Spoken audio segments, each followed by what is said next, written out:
बंजर जमी पे फूल की चादर बिछाए वो, पत्थर को मोम मोम को पत्थर बनाए वो, उसकी रज़ा से जहर भी बन जाता है दवा, वो तुइज़्ज़ु मन तशा वो तुज़िल्लु मन तशा।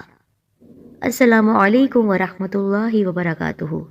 अज़ीज़ बहनों और भाइयों, आप सबको नात ख़्वां सईदा बीबी की जानिब से खुश आमदीद। आज मैं आपके सामने जो खूबसूरत वाक़या बयान करने जा रही हूँ, सदक़े की अहमियत उजागर करने के लिए बेहद खूबसूरत वाक़या है। नेक बीवी, 3 रोटियों का सदका और जलते हुए तंदूर में उस नेक बीवी को जालिम शौहर ने फेंका जो बहुत कंजूस था। क्या वो औरत बच गई जिसका यकीन था अल्लाह की ज़ात पर? आइए मिलकर ये वाक़या शुरू से आखिर तक सुनते हैं। गुजारिश करती हूँ उससे पहले हमारे चैनल सईदा टीवी को सब्सक्राइब कर दें। वीडियोस के नोटिफिकेशंस हासिल करने के लिए बेल को ज़रूर दबाइए। मेरे FB ऑफिशियल पेज पर आप मुझे फॉलो कर लें। इस्लाम की हक बात जानिए सईदा टीवी के साथ। एक बार का जिक्र है, किसी शहर में एक मुनाफिक इंसान रहता था जो निहायत कंजूस था। उसकी कंजूसी इस कदर थी कि अपने पड़ोसियों का हक भी अदा नहीं करता था, न कभी किसी को कुछ देता था, बल्कि नेक दिल पड़ोसियों के घरों से आए हुए खाने आराम से खाते हुए फख्र से कहता था कि मैं किसी को कुछ नहीं देता, लेकिन सब मुझे कुछ न कुछ देते रहते हैं। इस बात का उसको बहुत गुरूर था कि मैं बहुत अच्छा हूँ। कंजूसी का आलम हद से बढ़ गया था। अल्लाह ताला ने घर में आराम की चीज़ें दी हुई थी, हर नेमत अता की हुई थी कि वो उन नेमतों को सदका भी कर सके, लेकिन वो ऐसा करता ही नहीं था। सदका और खैरात को नापसंद करता था। कहता था, इन गरीबों को देकर इंसान अपना पैसा और अपना खाना ज़ाया ही करता है। ये भीख मांगते रहते हैं, हम इनको क्यों दें? उसकी नेक दिल बीवी जो लोगों की छुपकर मदद किया करती थी, वो बहुत परेशान थी अपने शौहर की इस आदत से। वो हमेशा उससे छुपकर गरीबों को कुछ न कुछ खाने को दिया करती थी, क्योंकि उसकी आदत थी कि वो कंजूस नहीं थी, अल्लाह वाली थी, अल्लाह से डरने वाली थी। जिस तरह अल्लाह की इबादत किया करती थी, उसके अमल भी ऐसे थे कि हमेशा चाहती थी अल्लाह की खुशनुदी हासिल करना। अल्लाह पर उसको इतना तवक्कल था कि अगर उसके घर में कुछ भी नहीं होता तो फिर भी वो किसी को खाली हाथ नहीं लौटाती थी। और फिर जब अल्लाह ताला ने इतना कुछ दिया हुआ तो फिर कैसे कोई उसके घर से भूखा जा सकता? लेकिन वो डरती थी अपने शौहर की वजह से कि उसके हुक्म से हटकर कोई काम ना करे। वो चाहती थी अपने शौहर को भी इस नेक अमल में शामिल करे, लेकिन शौहर था कि जालिम अपनी बीवी को अक्सर मारता भी था और उस पर सख्ती करता था और कहता था, मेरे हुक्म के बगैर तुम कुछ नहीं करोगी। एक बार की बात है कि उसके घर पर एक फ़कीर ने सदा लगाई, अल्लाह के नाम पर कुछ दे दो। वो कंजूस अपने घर पर उस वक्त मौजूद नहीं था।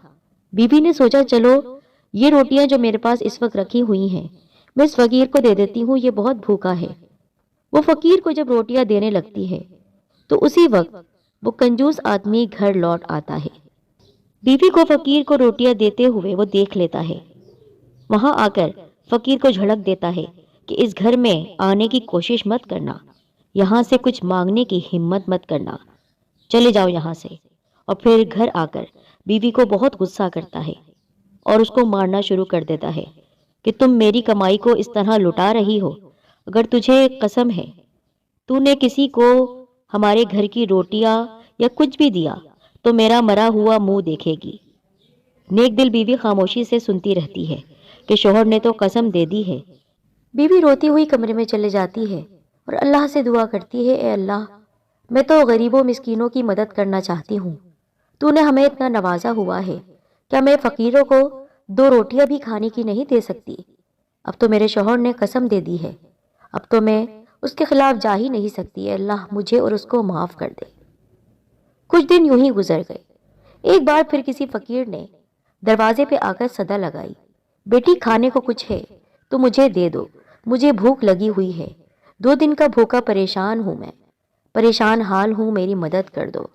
नेक औरत फ़कीर की बात सुनकर तड़प जाती है। तड़पते हुए दिल के साथ अल्लाह से कहती है, ए अल्लाह, मैं क्या करूं? इस वक्त बाहर भूखा इंसान खड़ा हुआ है। तेरे महबूब नबी محمد مصطفیٰ صلی اللہ علیہ وآلہ وسلم کی سنت پر عمل کروں، یعنی بھوکے کو کھانا کھلاؤں، یا پھر اپنے شوہر کی قسم کی لاج رکھوں؟ دل میں خیال آتا ہے کہ یہ تو نیکی ہے، صدقہ ہے کسی بھوکے کو کھانا کھلانا۔ بھوکا اللہ کے نام پر مانگ رہا ہے۔ وہ جلدی سے اٹھتی ہے اور 3 روٹیاں اٹھا کر فقیر کو دے دیتی ہے۔ فقیر روٹیاں کھا کر دعا دیتے ہوئے وہاں سے چلا جاتا ہے۔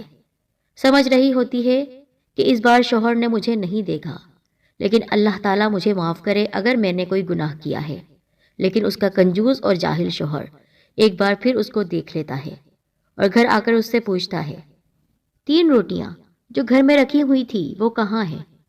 تو وہ جھوٹ نہیں کہتی بلکہ کہہ دیتی ہے کہ ایک فقیر آیا تھا، اس نے کھانا مانگا تھا، میں نے وہ تینوں روٹیاں اٹھا کر اس کو دے دی۔ شوہر کو بہت غصہ آ جاتا ہے۔ وہ کہتا ہے، تجھے میں نے قسم دی تھی کہ تو اگر کسی کو کچھ بھی کھانے کی چیز دے گی تو میرا مرا ہوا منہ دیکھے گی۔ تو نے قسم توڑ دی ہے، یعنی تو چاہتی ہے کہ میں مر جاؤں۔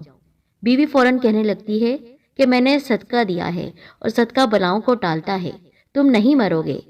وہ کہتا ہے، مجھے مت بتا، تجھے اس کی سزا ملے گی۔ وہ جلدی سے تندور کی جانب بڑھتا ہے اور تندور میں آگ لگا دیتا ہے۔ آگ فوراً لگ جاتی ہے اور آنن فانن تندور گرم ہو کر کھولنے لگتا ہے۔ تو وہ کہتا ہے، میں تجھے حکم دیتا ہوں، اسی اللہ کا نام لے اور گھس جا اس آگ کے اندر۔ تو وہ کچھ نہیں کہتی بلکہ صبر شکر کے ساتھ زیور پہننے لگتی ہے اور سر سنور کر تندور کے اندر گھسنے لگتی ہے۔ تو وہ کنجوس کہتا ہے، یہ زیور اتار، میری کمائی کے زیور پہن کر تو تندور میں جانا چاہتی ہے؟ تو جلے گی، یہ زیور بھی جل جائیں گے، یہ میرے ہیں اور یہ میں تجھے لٹانے نہیں دوں گا۔ تو بیوی کہتی ہے، آج میرے اللہ سے ملنے کا دن ہے، سر سنور کر جاؤں گی، اور کلمہ پڑھتے ہوئے گھس جاتی ہے تندور میں۔ وہ اوپر سے تندور کا ڈھکن بند کر دیتا ہے۔ چل ٹھیک ہے، تو بھی مر، اور یہ زیور تو بعد میں نکال ہی لوں گا میں۔ 3 دن گزر جاتے ہیں۔ سوچتا ہے کہ 3 دن میں تو اب بچی ہی نہیں ہوگی۔ اپنے شوہر کی نافرمانی کی تھی، قسم کو توڑا تھا، مجھے مارنا چاہتی تھی، اب تو خود راگ بن کر اندر پڑی ہوگی۔ آ کر تندور کو کھولتا ہے یہ دیکھنے کے لیے کہ ہڈیاں بھی نہیں بچی ہوں گی اس نافرمان عورت کی۔ خوب ہنستے ہوئے، کہکہا لگاتے ہوئے، فخر سے غرور کے ساتھ جب تندور کو کھولتا ہے تو حیران رہ کر پھٹی پھٹی آنکھوں سے دیکھنے لگتا ہے وہ منظر۔ بیوی صحیح سلامت اندر بیٹھی ہوتی ہے، آگ نام کی کوئی چیز اندر نہیں ہوتی ہے۔ پھولوں میں بیٹھی ہوئی بیوی کو حیرانگی سے دیکھ رہا ہوتا ہے، منہ کھلا کا کھلا رہ جاتا ہے۔ بیوی اطمینان سے اٹھ کر باہر آ جاتی ہے اور کہتی ہے، یہ میرا اللہ ہے جس نے مجھے بچایا ہے، اور یہ میرا یقین ہے جو آج میں زندہ ہوں۔ کنجوس ظالم اسی تندور میں جھانکنے لگتا ہے کہ کیا وجہ ہے کہ آگ نہ لگی اور یہ صحیح سلامت کیسے ہے؟ 3 دن گزرنے کے باوجود اس کو آگ نے اتنا سا بھی نہیں جلایا ہے۔ جیسے ہی وہ اندر جھانکنے لگتا ہے، اسی وقت ایک جھٹکا لگتا ہے اور وہ تندور میں گر جاتا ہے، اور اللہ کی قدرت دیکھیے کہ اسی وقت تندور میں آگ بھڑک اٹھتی ہے۔ آگ بھڑک جاتی ہے اور وہ جلنے لگتا ہے اس آگ میں، چیختا ہوا اسی آگ میں جل کر خاک ہو جاتا ہے۔ ابھی اپنی بیوی کو سمجھ رہا تھا کہ اس کا نام و نشان مٹ گیا ہوگا، جل گئی ہوگی، راکھ ہو گئی ہوگی، یہاں وہ تندور میں راکھ ہو جاتا ہے۔ اس کنجوس ظالم کو کیا ملا؟ دنیا کی آگ اور جہنم کی آگ۔ ظلم اور ستم ایک نہ ایک دن ہار جاتا ہے۔ اللہ تعالیٰ کی قدرت جب زور مارتی ہے تو انسان کا غرور مٹ کر رہ جاتا ہے۔ لیکن وہ شخص جو صدقے کو نہیں مانتا تھا، جو نیکی کو کرنا نہیں جانتا تھا، کنجوسی کرتا تھا، اور پھر ظالم بھی تھا، مغرور بھی تھا، اللہ کے دیے ہوئے مال سے خرچ نہیں کرتا تھا، اس کا کتنا عبرتناک انجام ہوا۔ اللہ تعالیٰ ہم سب کو نیک عمل کرنے کی توفیق عطا فرمائے، صدقہ کرنے کی توفیق دے تاکہ بلائیں ہم سے دور ہوں، حادثات سے ہم سب بچ سکیں۔ ہماری ویڈیو کو لائک کریں اور کمنٹ کرتے رہا کریں، پیارے پیارے اچھے اچھے، ہم آپ کے کمنٹس پڑھتے ہیں، آپ کے نام بھی جانتے ہیں، آپ کی پیاری پیاری باتوں کو بے حد سراہتے ہیں، اور شیئر کریں اس واقعے کو، اسکرین پر جو آپ ویڈیوز دیکھ رہے ہیں ان کو بھی دیکھیے، شیئر کر دیجیے۔ جزاک اللہ خیر۔ بنجر